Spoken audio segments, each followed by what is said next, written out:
मार्गदर्शक रही है। भक्ति और शक्ति का अद्भुत संगम इस धरा पर हम सबको देखने को मिलता है।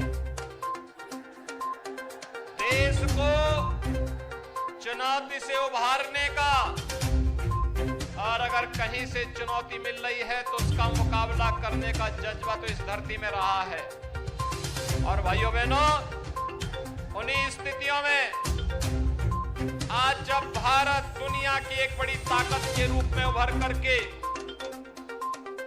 पूरी दुनिया के सामने कुछ उदाहरण प्रस्तुत कर रहा है,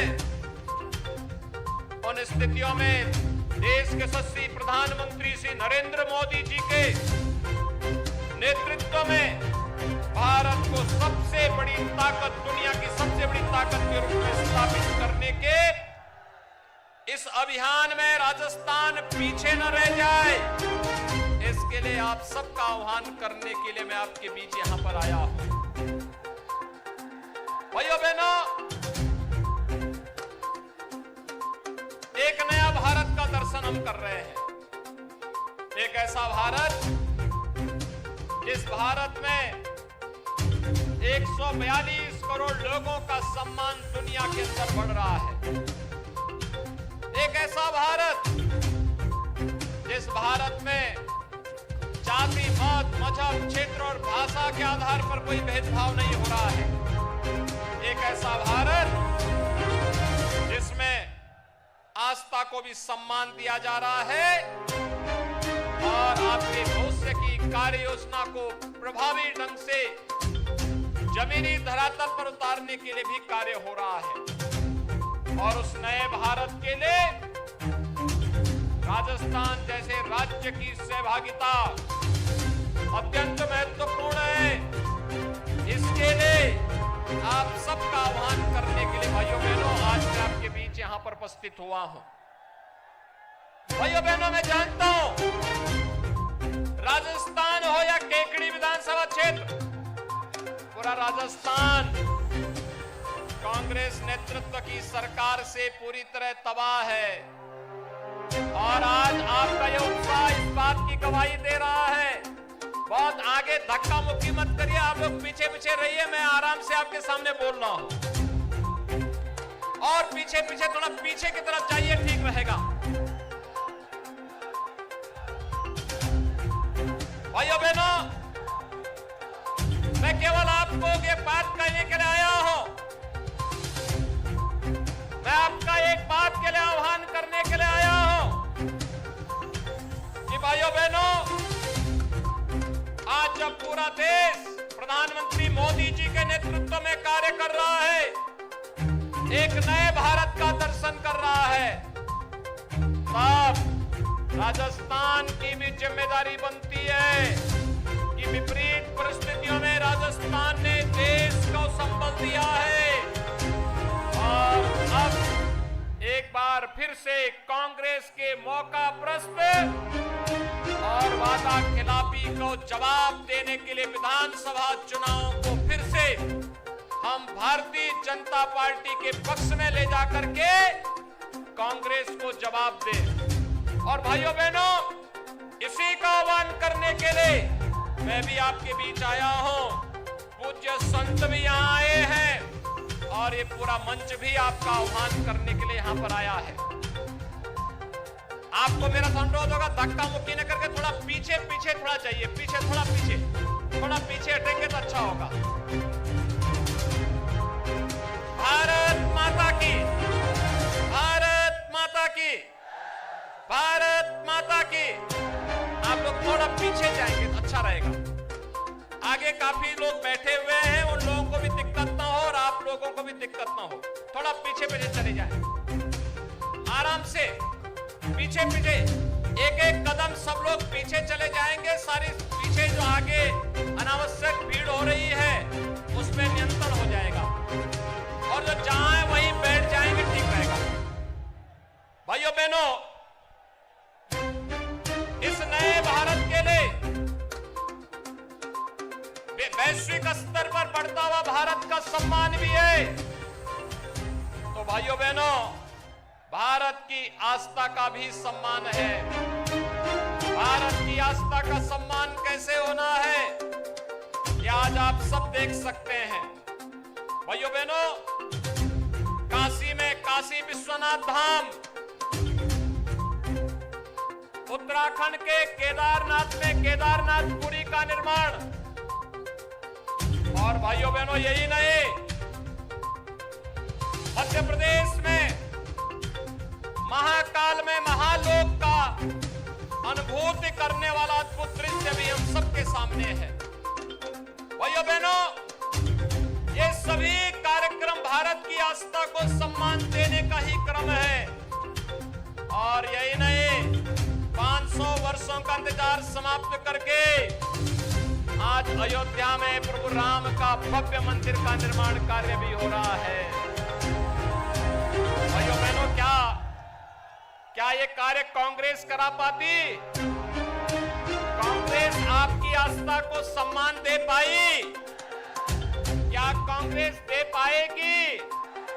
क्या कांग्रेस देश का सम्मान बढ़ा पाएगी? और भाइयों बहनों, न कांग्रेस आपकी आस्था को सम्मान दे सकती है, न देश का सम्मान बढ़ा सकती है। विकास के कार्यों को मैं भी आ रहा था सड़क मार्ग से, सड़कों पे जगह जगह गड्ढे हैं, बहुत सारी जगह तो ये भी नहीं पता लगता कि गड्ढा है या सड़क है, सड़क में गड्ढा है या गड्ढे में सड़क है, ये भी पता नहीं लग रहा था। और भाइयों बहनों, जब एक भ्रष्ट सरकार कार्य करती है तो परिवारवाद तो हावी होना ही होना है। और राजस्थान में तो, और केकड़ी विधानसभा क्षेत्र में तो यहाँ पे टैक्स भी वसूला जाता है, सुना है मैंने। यहाँ कोई टैक्स लिया जाता है। ऐसे ही माफिया पहले उत्तर प्रदेश में भी आती थे, 2017 के पहले। और भाइयों बहनों, उत्तर प्रदेश में माफिया के लिए ही हम बुलडोजर लेके आए थे। आज देखते होंगे ना, उत्तर प्रदेश का बुलडोजर जब चलता है, अच्छे अच्छे माफियाओं की गर्मी शांत कर देता है।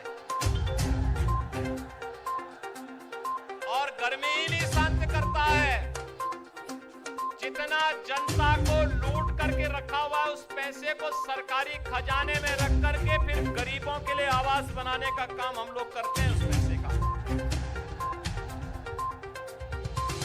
और यहाँ पे तो मुझे बताया गया है, यहाँ की सरकार तुष्टीकरण की नीति पर चल करके यहाँ के धर्म स्थलों पर पैसे को खर्च करने से रोकती है। यानी धार्मिक स्थलों पे पैसा खर्च न हो, इसके लिए सरकार यहाँ पर लगातार इस प्रकार की बंदिशें लगाती है। भाइयों बहनों, आज के अवसर पर मैं आप सबका आह्वान करने के लिए आया हूं। आपने देखा होगा 5 साल कांग्रेस नेतृत्व की सरकार के कार्यकाल को देखा है, और 5 साल इससे पहले भारतीय जनता पार्टी की वसुंधरा राजे जी के नेतृत्व की सरकार के भी कार्यकाल को आपने देखा है। दोनों में जमीन आसमान का अंतर है। एक तरफ विकास, सुरक्षा और सुशासन है, और दूसरी तरफ भ्रष्टाचार, अराजकता, गुंडागिर्दी और माफिया राज हावी होता हुआ दिखाई देता है। भाइयों बहनों, भारतीय जनता पार्टी की डबल इंजन की सरकार ही आपको सुरक्षा की गारंटी दे सकती है, सुशासन का वायदा कर सकती है, पूरी समृद्धि का वायदा कर सकती है। ये टूटी-फूटी सड़कें हो, यहाँ पे निवेश का माहौल बनाने का कार्यक्रम हो, या किसी भी प्रकार के अन्य योजनाओं को प्रभावी ढंग से लागू करने के लिए आपने मोदी जी के नेतृत्व में देखा है। भाइयों बहनों, पिछले 9 वर्ष में मोदी जी के नेतृत्व में 12 करोड़ गरीबों के घर में शौचालय बने, 4 लाख गरीबों के लिए आवास की सुविधाएं उपलब्ध करवाई गई, 4 करोड़ गरीबों के घर में बिजली पहुंचाने का काम हुआ। और यही नहीं, कोरोना कालखंड में 80 करोड़ लोगों को फ्री में राशन की सुविधा का लाभ मिला। तो अगले 5 वर्ष के लिए प्रधानमंत्री जी ने कहा कि गरीबों को फ्री में राशन की सुविधा का लाभ मिलेगा। भाइयों बहनों, क्या ये काम कांग्रेस कर पाती? और कांग्रेस को तो देश के अंदर आपने 55-60 वर्षों तक मौका दिया ही था, अब नहीं कर पाई, उसकी क्षमता नहीं थी।